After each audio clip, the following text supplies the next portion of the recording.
اگر وہ دل میں لے آئے، اندر لے آئے، پانی چھوڑ دے گا، ڈبا دے گا نا. ایسے ہی دنیا کی مثال تمہارے لیے ہے، جیسے کشتی اور پانی کی دوستی، ایسی دنیا سے دوستی کرے مگر کشتی کی طرح. لوگوں دنیا کو قدموں کے نیچے رکھو، دل میں جگہ نہ دو.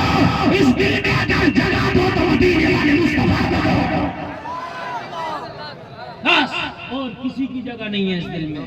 یہ دل مدینے والے مصطفیٰ کے لیے. بیٹیوں کو دین سکھاؤ. سب سے پہلے تمہاری بیٹیاں اگر دین سیکھ کے کالج میں بھی نکلیں گی نا تو خدا کی قسم پھر ان کا کوئی کچھ نہیں بگاڑ سکتا.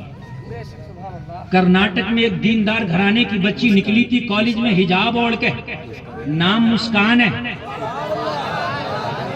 سینکڑوں بھیڑیوں نے جب اس مسکان کے حجاب کی جو ہے پرخچے اڑانے کی کوشش کی، جب اس کی مذاق بنانے کی کوشش کی، شیرنی بن کے نعرہ تکبیر لگا کے لوگوں سینکڑوں کے جھنڈ میں بتا دیا تھا کہ کی محمد سے وفا تو انہیں محمد تیرے ہے، یہ جہاں چیز ہے کیا لوہ علم تیرے ہے. ارے وہ کوئی اور ہوگا جو اپنا ایمان دے دے گا، نبی کا چاہنے والا نبی بے جان دے دے گا.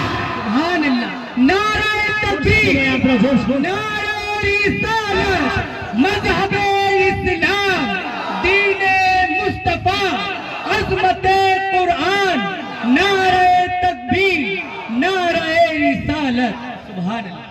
دیکھا ہوگا آپ نے کچھ دن پہلے سوشل میڈیا پر چلا تھا، آپ نے بھی بہت اچھے اسٹیٹس لگائے تھے. آپ نے بھی خوب کہا تھا مسکان شیرنی ہے، آپ نے بھی کہا تھا مسکان زندہ باد.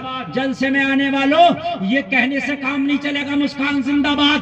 مسکان کا اسٹیٹس لگانے سے کام نہیں چلے گا، بلکہ اپنے گھر کی بیٹیوں کو مسکان بنانے سے کام چلے گا. اپنی بیٹیوں کو مسکان بنا دو، سچا مسلمان بنا دو. سب سے پہلی کمی ہے بیٹیوں کے قدم ڈگمگانا، لا علمی، انہیں پتہ نہیں دین کے بارے میں. کاش اگر دین کے بارے میں پتہ ہوتا. آسیہ، لوگو فرعون کی بیوی، فرعون نے اتنا مارا کہ آسیہ کا جسم لہو لہان ہو گیا. لیکن کہا فرعون جتنا تجھ میں دم ہے تو آسیہ پہ ظلم و ستم کر لے، مگر اسلام کا دامن آسیہ سے نہ چھوٹے گا. پتا تھا نا انہیں. اے ٹوپی والے، جیکٹ والے، بیٹھ جا بیٹے. یہ بعد میں تقریر کرنے میں یہی تو مسئلہ ہوتا ہے، کیونکہ اب آپ کی حاجتیں بھی ہیں، ضروریات بھی ہیں، بشری تقاضے بھی ہیں، نیند بھی آ رہی ہوگی. اب میں کتنی بھی کام کی بات کروں گا تو اس پہ کام نہیں دھرو گے، مگر خدا کی قسم اس سے زیادہ کام کی بات اس وقت نہیں ہو سکتی جو میں کر رہا ہوں. آپ تھکے ہوئے، میں آپ سے زیادہ تھکا ہوا ہوں. میں کئی دن سے کنٹینیو جاگ رہا ہوں، تقریر کر رہا ہوں. کل بھی میرے روز پروگرام میں کہیں نہ کہیں تقریر کرنا رہتا ہے. ٹھیک ہے، آپ آج صرف سن لیں، اور اگر آپ نہیں بھی سنیں گے میرا کام ہو گیا. میں نے 1.5 گھنٹہ تقریر کرنا تھی، 1.25 گھنٹے بیٹھ گیا میں، تو میرا تو ہو گیا. لیکن میں یہ جو بول رہا ہوں خدا کی قسم آپ کی محبت میں بول رہا ہوں. لوگ چاہتے ہیں ہمارا ہار پڑے، استقبال ہو، بولو چاہتے نہیں چاہتے. میں نے خود آپ کے سامنے ہار رکوایا کہ نہیں رکوایا؟ بولیے. سب سے پہلے میرا انعام لیا جا رہا تھا کہ نہیں، کہ میرے گلے میں ہاتھ ڈالا جائے؟ میں نے رکوایا، چونکہ مجھے ہار کی ضرورت نہیں ہے، مجھے آپ کی ضرورت ہے. کچھ دینا چاہتا تھا، سمجھ رہے ہیں؟ میں کچھ دینا چاہتا تھا، اس لیے سن لو. ہاں، سب سے پہلے اپنی بچیوں کو دین سکھاؤ. جس دن دین سیکھ گئی نا، یہ معلوم ہے آپ کو، میں آپ کے سامنے دین پیش کر رہا ہوں. لوگوں، حضرت بلال نے کلمہ پڑھ لیا تھا. چند لوگ تھے جنہوں نے کلمہ پڑھا تھے، بڑے کمزور تھے، یہ غریب بھی تھے، کمزور بھی تھے، بیک گراؤنڈ کوئی خاص مضبوط نہیں تھا.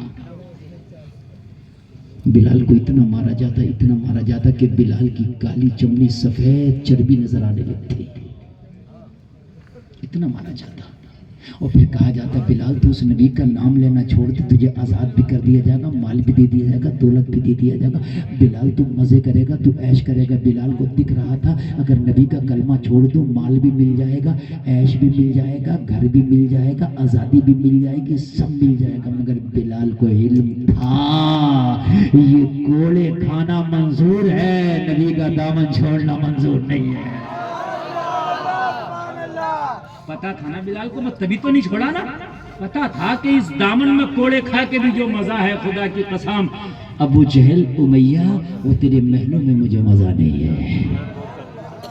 علم کا تھا نا، اور اللہ نے قرآن میں فرمایا انما یخشی اللہ من عبادہ العلماء،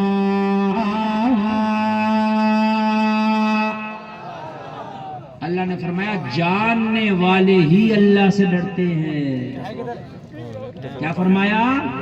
جاننے، دیکھیے جو میں تقریر کر رہا ہوں بالکل قرآن کی آیت سے چپک کے بول رہا ہوں، جاننے والا ہی 11,000 کی لین سے ڈر رہا ہے، پتا ہے کہ اگر میں نے پکڑا تو زندگی تباہ ہے، جاننے والا ہی ڈرے گا جسے پتا ہے کہ میں جوا کھیلوں گا اس کا عذاب کیا ہے، کسی کی بےایمانی کروں گا اس کا عذاب کیا ہے، جھوٹ بولوں گا اس کا عذاب کیا ہے، شراب پیوں گا اس کا عذاب کیا ہے، چغلی کروں گا اس کا عذاب کیا ہے، لوگوں میں ستاؤں گا اس کا عذاب کیا ہے، ڈاکہ کروں گا اس کا عذاب کیا ہے، زنا کروں گا اس کا عذاب کیا ہے۔ لوگوں جب تمہیں عذاب کے بارے میں پتا چلے گا تو پھر جہنم کی حقیقت سے تم آشنا ہو جاؤ گے کہ جہنم کیا ہے۔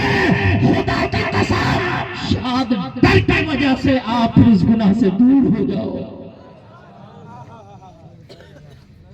معلوم ہو، سنو یار، اگر اللہ نے تھوڑا سا بھی کلیجہ دیا اور تھوڑی سی بھی اگر چنگاری ہے ایمان کی تو سنو، میرے نبی کی بارگاہ میں ایک عورت آئی اور عرض کرنے لگی آقا مجھ سے گناہ ہو گیا، آقا مجھ سے گناہ ہو گیا، یا رسول اللہ نظر کرم کرے، جو بھی ہو میری سزا بتا دے مگر مجھے اس گناہ سے پاک کر دے۔ جبکہ